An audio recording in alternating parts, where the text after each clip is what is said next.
quando é que a gente acha que um paciente deve procurar ajuda? Isso aí, você me ajuda, assim, porque o grande, na maioria das vezes, sempre encaminha para o psicólogo, encaminha para o psiquiatra, sempre peço para a pessoa procurar ajuda, mas eu vejo grande resistência no psicólogo, as pessoas até hoje em dia já aceitam. Mas para chegar em você, a grande maioria tem uma grande resistência, achando de medicação, que vai ter efeito colateral, e 2, por questões sociais associadas assim, psiquiatra é doença de maluco, sabe? É médico de maluco, eu não sou maluco. E quando é que a gente deve encaminhar e como é que a gente pode orientar as pessoas da melhor forma possível, que não é nada disso, quebrar paradigmas e tabus?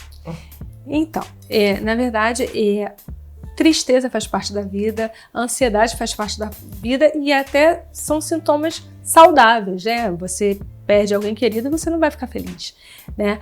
Porém, quando chega a um patamar que começa a trazer um grau de sofrimento muito grande ou um impacto na vida da pessoa, que a pessoa tem impacto no funcionamento social dela, no funcionamento de trabalho, no funcionamento laboral, é hora de procurar uma avaliação, né? Então, a gente pode avaliar no sentido de intensidade, até que ponto a pessoa consegue lidar com aqueles sentimentos sem um sofrimento muito grande ou sem um impacto no funcionamento normal da vida dela.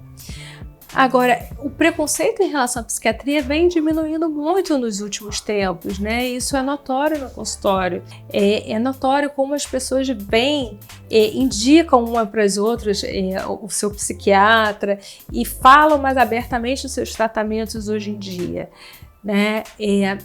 Até porque, antigamente, as medicações eram muito cheias de efeitos colaterais. As medicações psiquiátricas são muito recentes, têm cerca de 60 anos as primeiras medicações.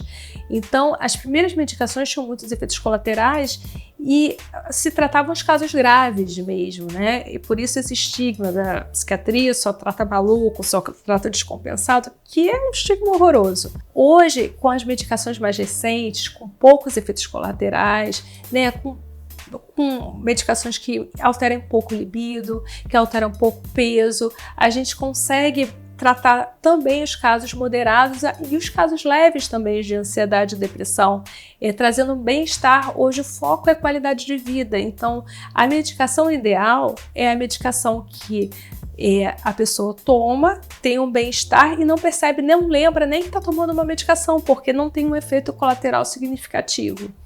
Então, hoje a gente consegue tratar os casos leves justamente porque a gente tem um arsenal de medicações na psiquiatria muito variados e muito refinados, com poucos efeitos colaterais. E uma coisa muito importante é que ela quis dizer, de forma indireta, que você não precisa chegar a um caso moderado a grave para procurar ajuda. Sim. Com medo, com receio e até dos efeitos colaterais, porque você consegue melhorar sua qualidade de vida, não deixar as coisas piorarem e ter um tratamento como se você não estivesse fazendo nada. Você não precisa sofrer, né? Chegar ao fundo do poço para falar, não, tá na hora de buscar ajuda.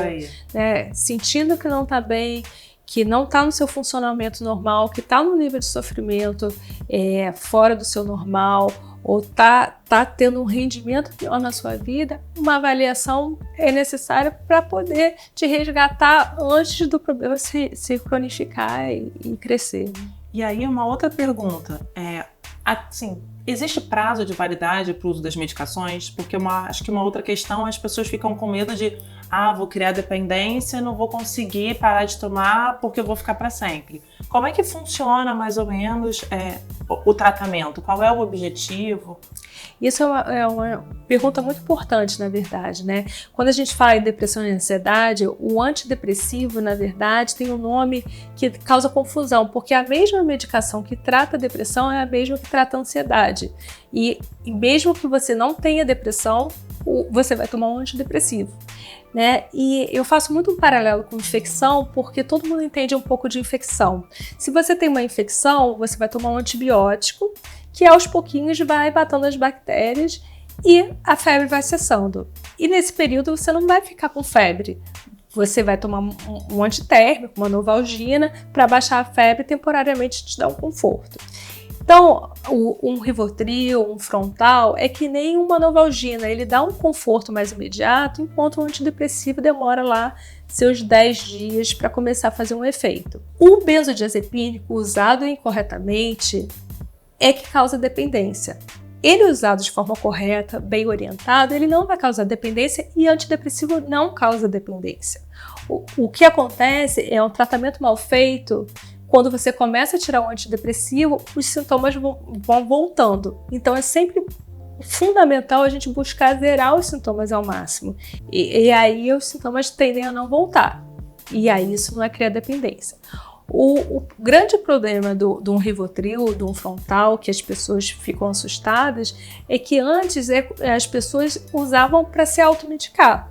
E aí é o problema. Por quê? É como se você tivesse uma infecção e fosse tomar uma Novalgina em vez de tomar um antibiótico. E aí sua infecção vai crescendo e você está só se anestesiando ali com um sintomático, né? E você está com a infecção e você vai tomando uma Novalgina, a infecção vai crescendo e a febre daqui a pouco não vai dando conta e você vai precisando de mais Novalgina para baixar aquela febre.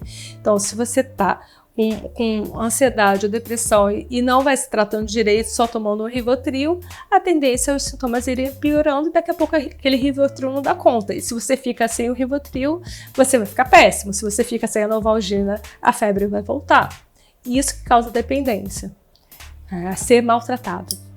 Muito legal. Então, assim, uma coisa que acontece muito no Brasil, né? A gente tem culturalmente isso, é a automedicação, sabe? A gente tem as farmácias de bairros, farmácias pequenas que vendem a medicação.